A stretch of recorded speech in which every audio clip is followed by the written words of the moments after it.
Welcome to Accenture's Insurance News Analysis. I'm Abby Compton. Here joining me as always is Kenneth Saldanha, Accenture's Global Lead for Insurance. Welcome, Kenneth. Yeah, Abby, nice to be here again.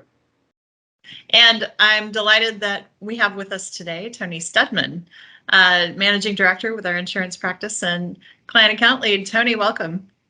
Thank you, Abby. I'm delighted to be here as well. So let's get into our first story. May is Mental Health Awareness Month, and the Hartford just published research they say shows an undeniable direct correlation between employee mental well-being, mental health support, and the impact on a company's bottom line. What do you see as the takeaway for insurers providing group and voluntary benefits, and for insurers thinking about their own workforce wellness programs? Kenneth, what do you think?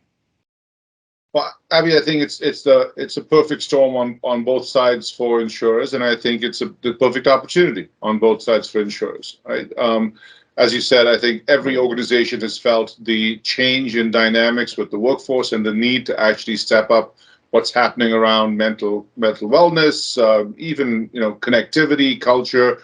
Through the last 2 years, I think all of those things have played out very differently, and I don't think anyone would claim that we've actually seen exactly how it's going to play out. So I think insurers feel it on how we're actually operating. And then certainly as you look at the voluntary benefits, the disability, the everything around group benefits, this has become a massive issue. It was actually a very difficult claim and operational and profitability environment for the last 2 years around this group benefit space. And that was more just the sheer physical illnesses around COVID, right? And I think we're going to continue to see this mental health impact into those businesses as well. So I do think insurers are going to scramble to both have a strong internal response, as every company is, to how this is going to work, but they are going to face, I would imagine, a continued claim and operational and profitability challenge on the group benefit side as we shift from purely, well, not purely, but largely physical illness and all of those implications into some of these now mental health implications. Tony, is there more you would add? What are you seeing with your clients? Yeah, Abby, I think I'll try to focus a bit on the insurers related to their workforce. And we do know that mental health and well-being is highly tied to a feeling of psychological safety, right? And we know psychological safety has been declining even before the pandemic hit. A recent study back in, I think, around 2016 or so, but actually it was around 2019 or so, but the study revealed that from 2016 to around 2018, 54% of companies experienced a drop in psychological safety. We also know that psychological safety had declined in 10 of 15 industry sectors in 2017. Now, why is that even important? Well, first, psychological safety is really tied to having a safe or unsafe workplace. And if people feel psychologically unsafe, it drives a negative business outcome. That's been proven empirically.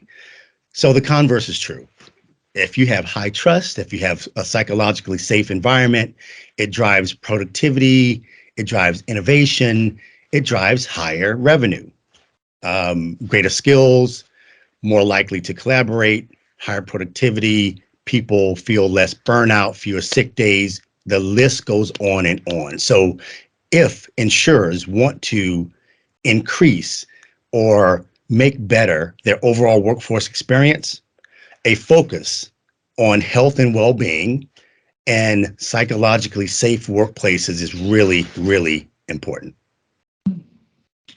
That's amazing, Tony. And I know across the insurance industry, there's an increasing focus on increasing diversity and specifically accelerating the advancement of Black insurance industry professionals. And you're a founding member of the newly launched Black Insurance Industry Collective, which was formed just for that purpose. What can you tell us about that? Yeah, thanks for mentioning that, Abby. The first thing I'll say though is yes, I am honored to be one of the founding sponsors supported by Accenture for the Black Insurance Industry Collective. We call it the BIIC, but I do have three other founding sponsors.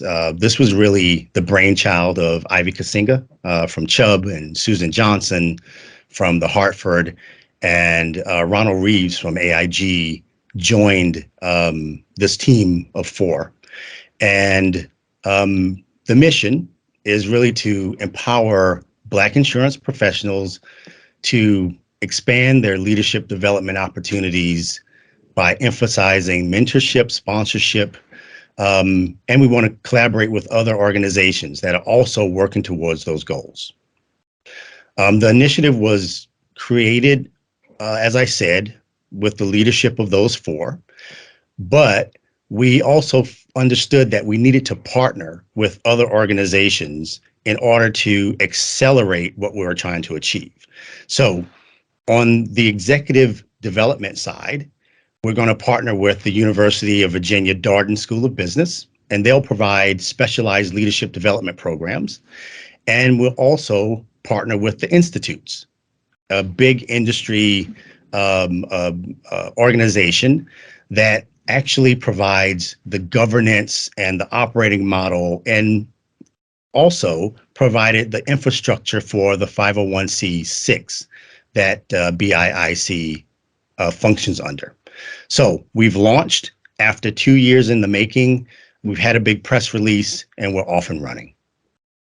That's great. Kenneth, what are you seeing from your perspective as it relates to diversity in the industry?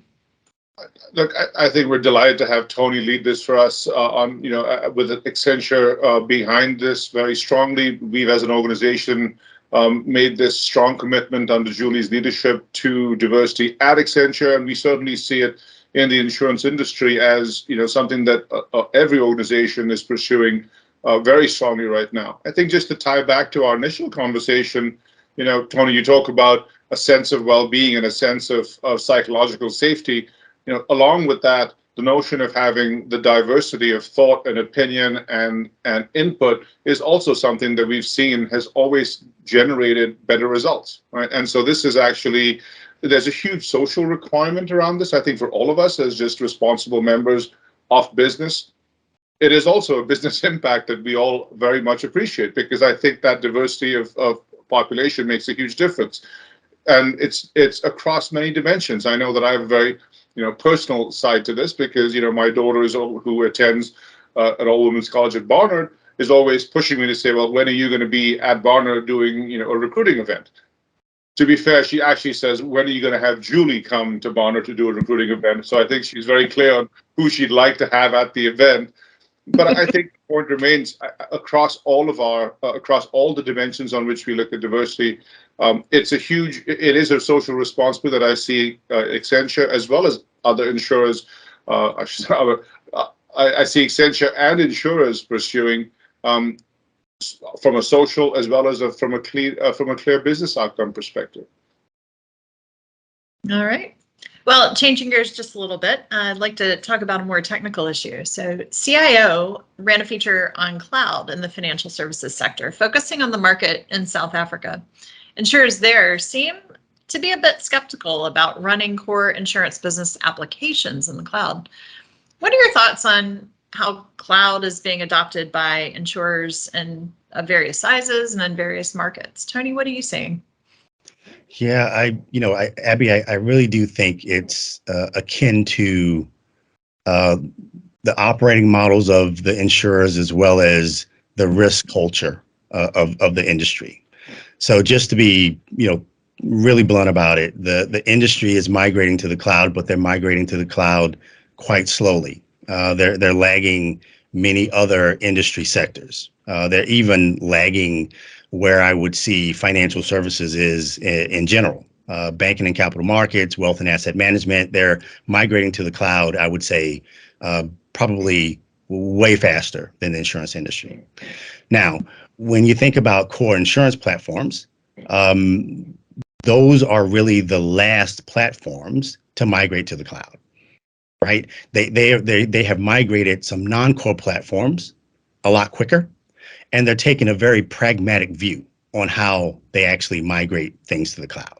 They see really no big impetus for change, and they're focusing way more on BAU than they are what I would say a massive transformational cloud strategy. Will that change? I do think so, because pressures in the industry and the drive to focus more on agent experience, client experience, will drive a need to get to the cloud a lot quicker. Kenneth, what are your thoughts on this? No, I know, Abby, you mentioned this is a story that was based in a South Africa article, but I don't think the sentiment is actually unique at all. I think we see that globally. And I think there's been two things that have really driven this. When you talk about those core insurance platforms, I think a criticism that has been levied by many of our advisory board members in the industry is that what's really happened is these the core platforms have gone from being on-prem mainframe installations to cloud hosted, but they are not redone as cloud native applications. They've been shifted in configuration, but not in functionality. So I think that's been a source of frustration for carriers, particularly when you compare it to some of the digitally native, other applications that have come in. But again, those are not the core platforms.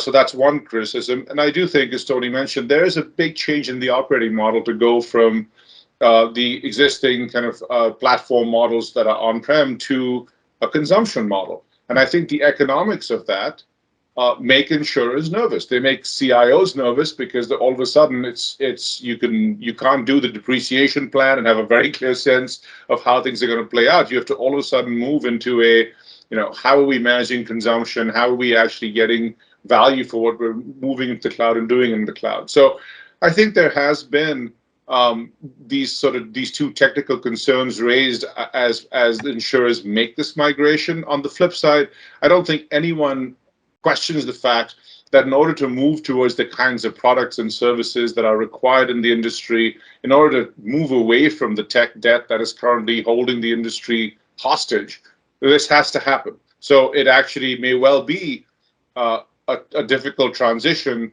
but it's a transition that I think everyone is eyes wide open has to happen, and has to happen fast. Well, Kenneth, as always, it's great to talk to you and hear your perspective on what's happening across the industry. And Tony, thank you so much for joining us today. It was a pleasure to have you. Thank you.